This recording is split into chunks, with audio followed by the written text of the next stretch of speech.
O plano maior de Francisco e seus cooperadores era trazer o Evangelho de Jesus à vivência das criaturas. Era desprendimento sem miséria, amor sem apego e perdão sem convivência. Era fraternidade com respeito, caridade com discernimento e divisão dos bens nos lugares apropriados. E sempre trabalhar para viver do suor do rosto. Era liberdade com responsabilidade, alegria nas coisas santas e energia sem violência. Era compreender e escolher o bem sem ostentação. Para o clero estabelecido e edificado no mundo, o programa da comunidade era um absurdo.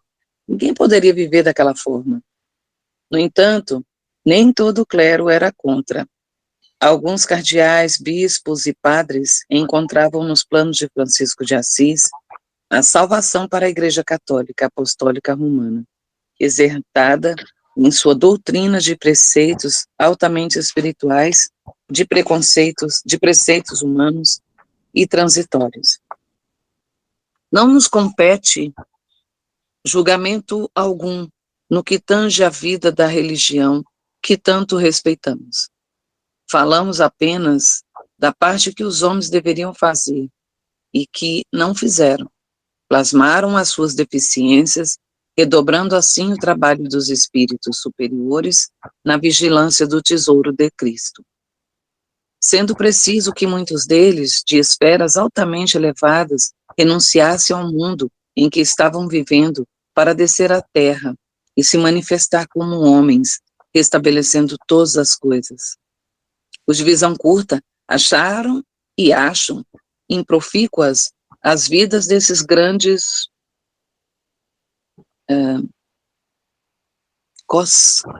místicos. Esses grandes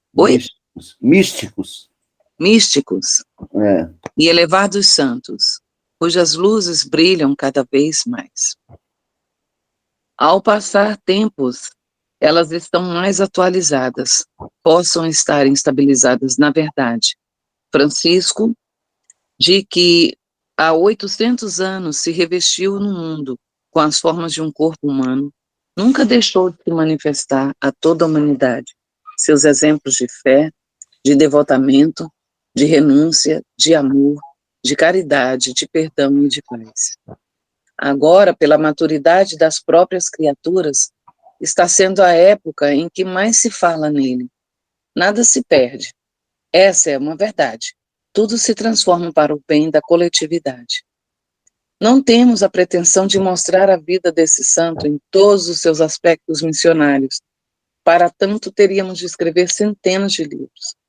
Este humilde apontamento é no sentido de que esse místico por excelência fique mais nos corações das criaturas pela força do seu exemplo, bem como trazer à luz fatos que ele ocorridos e desconhecidos dos homens. Fatos com ele ocorridos e desconhecidos dos homens. Podemos dizer que Francisco de Assis foi o Cristo da Idade Média. Constatamos muitas vezes, com reverência, a corte espiritual de Jesus descer planos resplandecentes para assistir esse homem de Deus. Fomos testemunhas visual em inúmeras oportunidades das curas operadas por Francisco. No entanto, sobre as suas mãos estavam as de Jesus. Na terra, curas instantâneas somente ocorrem com a sua presença, principalmente quando se trata de corpos totalmente danificados, como nos casos da lepra, cuja cura, na época, era quase o mesmo que fazer outro corpo. Essa ciência, se alguns lhe compreendem a teoria, na prática requer evolução distanciada dos homens e até mesmo dos santos. Falamos desse homem com respeito, pelo seu profundo respeito a Jesus Cristo. Falamos dele com carinho, pelo seu profundo carinho a Jesus de Nazaré. Nele, falamos com amor que atingimos pelo seu profundo amor ao Mestre. quebrou todas as barreiras que separam as religiões e elevou-se acima das misérias humanas, atingindo o centro energético dos corações. Sabes tu por que, caro irmão de jornada? Desculpa. Porque ele ama o teu filho como tu o amas. Ele ama teu pai como tu o amas. Ele ama teus parentes como tu o fazes.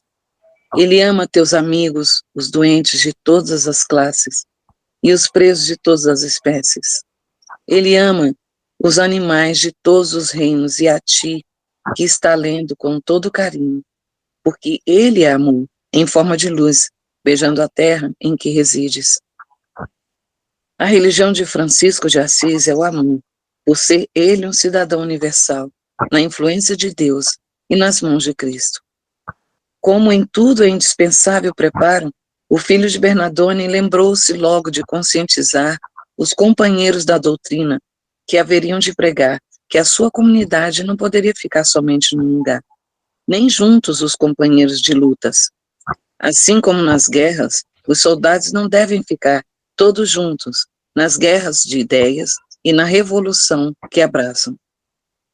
Era imprescindível a divisão dos discípulos para que se processasse a divulgação mais rápida do Evangelho em espírito e ver entre os homens. Só uma coisa que eu percebi aqui, né? É que nesse parágrafo grande, aqui é a opinião do escritor, né? Da pessoa que como é que fala? De Miramês. Do Miramês, né? Não é isso? Ele está falando aqui sobre essa obra, sobre o trabalho de São Francisco, e que não pode ficar assim, se ele fosse escrever tudo, né, o que foi revelado sobre o que ele recebeu, né, a respeito de Francisco, não ia caber nesse livro aqui, né, ia ser vários livros. Eu acho interessante isso. E aí, no último parágrafo, ele volta para a história de Francisco, né, para aquele momento, aliás, a história está o tempo todo. Mas eu achei interessante, assim, ele dar essa explicação, né, no meio do caminho, falar sobre o que é isso. O que eu acho mais lindo em tudo nisso aí, gente, 800, eu já estava falando de tempo, né? 800 anos atrás. Já passaram 800 anos da vida de Francisco. Que bênção! E a gente está lendo isso aqui agora, a vida dele isso está sendo... porque se perde na história. E o amor não se perde, esse amor divino, né? Esse exemplo de vida não se perdeu no tempo, como o exemplo de Jesus. Eu não sei se você sabe porque a Igreja Católica chama Católica Apostólica Romana. É uma pesquisa que vale a pena, Silvio. Tem boa coisa para você pesquisar aí, Silvio. Apostólica Romana porque o Paulo ele não podia fazer parte da Igreja Católica, porque a história de Paulo não ia permitir ele ter a influência que ele teria dentro da igreja. E se a igreja teria se perdido se não fosse Paulo de Tarso, né? Então, Paulo de Tarso vem e refaz a igreja. E 1.200 anos depois, vem Francisco, reacendendo isso, e trazendo isso vivo. Porque a tendência nossa, né, como o Silvio bem fala sempre, é a gente voltar para os bens materiais, para a riqueza, para o dízimo. Né? Ontem o Silvio falando que não sabia se você estava realmente aparando aquela menina de Nazaré ou você não queria que ela exercesse o papel dela, né? Mas eles vêm insistindo, e ser uma coisa viva. Né? Então, é isso que traz Francisco. E quantos livros teria que ter? Imagina na nossa vida, Léo. Nesse tempo que nós estamos aqui, se fosse escrever um livro sobre um ano da sua vida, um ano da nossa pequena vidinha. Imagina na vida de Francisco. nessa atividade de Francisco, de viver o amor, de curar a lepra, de se doar por inteiro. A única coisa que ele tinha um capítulo antes aqui, né, é aquele tesouro que foi dado para ele, da menina que ele salvou, né, dos estupradores e tal, que a mãe pegou lá umas joias e entregou mandou o criado entregar para Francisco, né? Ele não tinha riqueza nenhuma. Apareceu um mendigo e entregou tudo para o mendigo ali, né? E parecia como um leproso, né? O Cristo pareceu para ele como um leproso. É muito lindo isso aqui. Bom. É maravilhoso. Nossa. Na verdade, Francisco não está colocando nada de novo.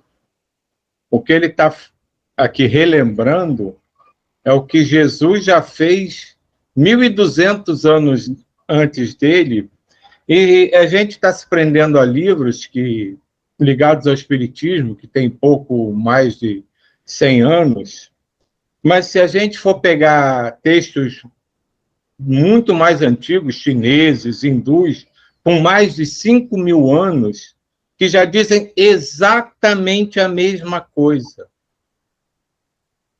E, na verdade, isso não chega a ser uma novidade para a humanidade.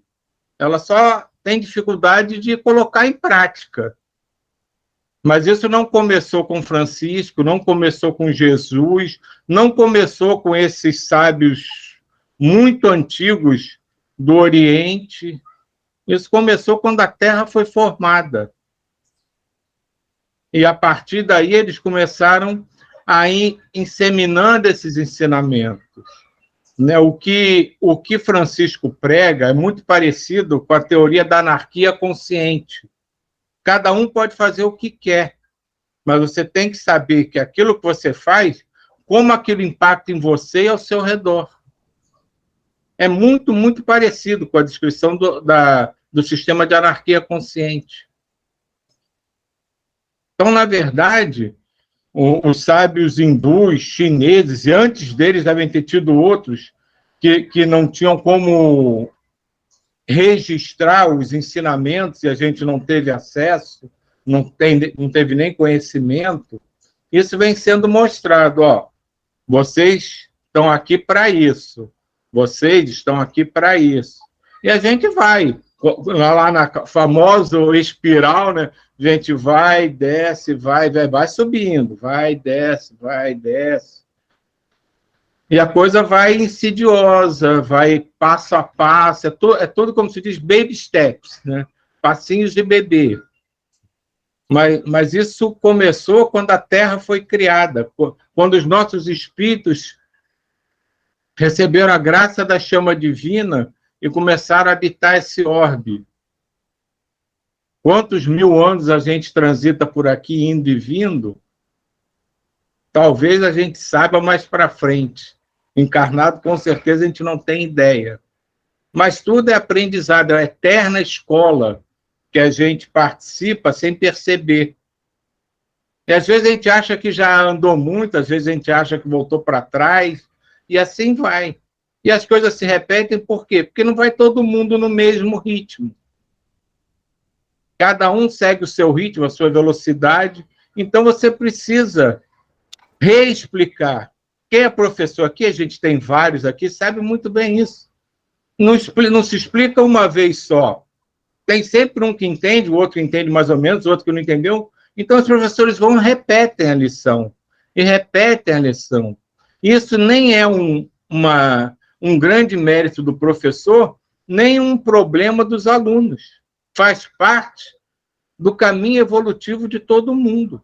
Então, se você não repetir constantemente a lição, aqueles que tiveram um pouco de dificuldade não aprendem. E quando esses aprendem, tem outros atrás dele que ainda não perceberam a lição. Então a gente vai repetindo, e não há demérito nenhum nisso. A humanidade, a universalidade, ela se movimenta com muita rapidez. A gente não sabe quantos espíritos são criados por dia. parou a criação, ninguém mais é criado, só existe espírito velho. Isso é constante. A evolução do universo, da espiritualidade é constante. Ela não para.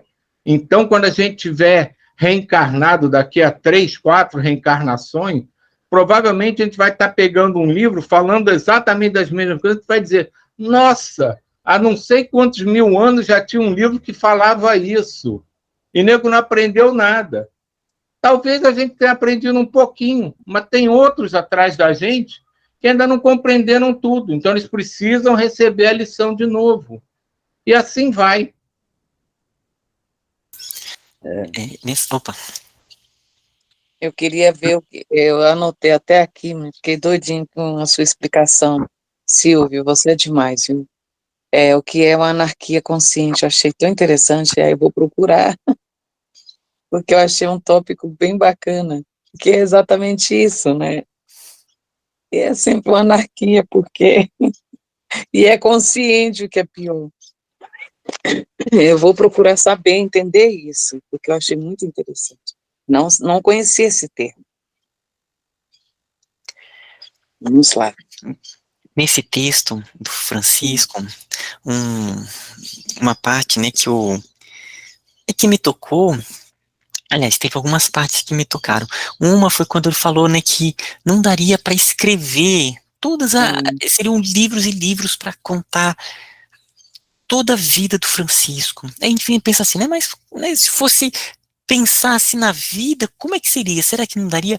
Mas aí é interessante a gente refletir que uma vida de um espírito dessa estirpe espiritual, ela trabalha ao mesmo tempo em muitas frentes. Tem um caso do Francisco que foi o Paulo Brito que passou por esse, né, o Paulo Brito da sexta-feira, que passou por essa experiência. Quando ele foi para o Japão, lá para fazer o pós-doc dele, aí ele foi para um centro espírita e encontrou uma pessoa lá que criou. Aí ele falou assim, foi o Chico Xavier, o Francisco Cândido Xavier, que apareceu para mim e falou para eu, né, criar esse centro aqui e tal. Aí eles conversando, a pessoa que criou o centro e que viu o Chico, não sabia que ele ainda estava vivo. Falei assim, nossa, eu achava que estava desencarnado, ele está vivo ainda. Aí depois voltou para o Brasil para conhecer ele. E é interessante que quando estava chegando, aí falou assim, você é aquele lá do Japão que está vindo. O Chico até já sabia. Isso, a gente tem uma noção que esses espíritos, eles estão trabalhando em muitas frentes ao mesmo tempo. É multidimensional o trabalho deles. Então agora imagina um Francisco de Assis, o trabalho que ele estava fazendo, né? Um dia, seriam muitos livros para contar um dia de trabalho do Francisco de Assis, porque eram muitas frentes, eram muitos grupos, era muita capacitação, era muita cura, é muito amplo esses espíritos, a gente fica completamente perdido